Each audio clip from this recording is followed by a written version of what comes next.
First நம்ம oil ஊற்றிக்கணும். ஓரளவுக்கு ஓகே.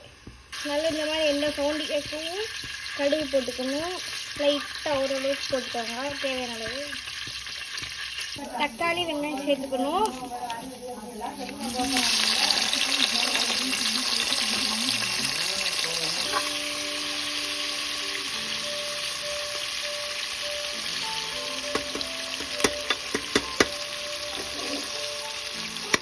அது ஓரளவுக்கு இது பொன்னிறமாக வரவும் கத்திரிக்காய், அவரைக்காய், கேரட் போட்டுருணும்.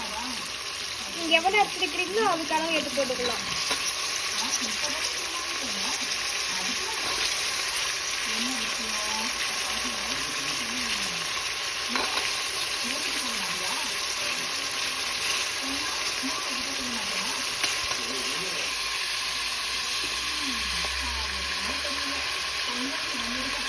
ஒரு பொன்னிறமாக வரவும் காய்கறிக்கு ஒரு சாம்பார் பொடி தட்டிடுங்க.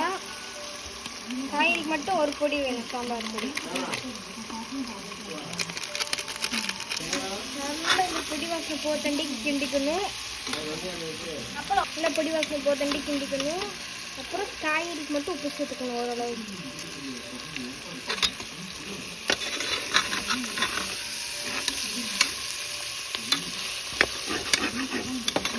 போட்டப்புறம் லைட்டாக சீரகத்தை நீங்கள் கசக்கி போட்டுக்கோங்க. அது டேஸ்ட் கொஞ்சம் இதாக வாசனை தெரியும். கசக்கிறது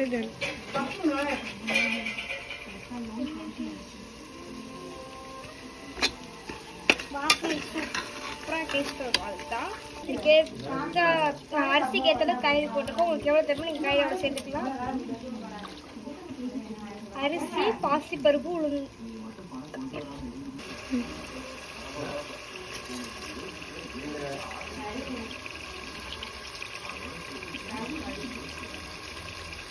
நல்லா வடிகட்டி போட்டுக்கணும். அப்புறம் கொத்தமல்லி போட்டுக்கலாம். வாசனை பண்ணி டக் பிடிக்கலாம். ஓரளவுக்கு ரொம்ப சொல்கிற காய்கறிக்கு வந்து லைட்டாக உப்பு போட்டோம். இப்போ அரிசிக்கு தேவையான உப்பு போட்டுக்கணும். நம்ம எவ்வளோ அரிசி எடுத்துக்கணும் அதுக்கு ஏற்றளவு தண்ணி நீங்கள் கணக்கு வச்சு ஊற்றிக்கலாம்.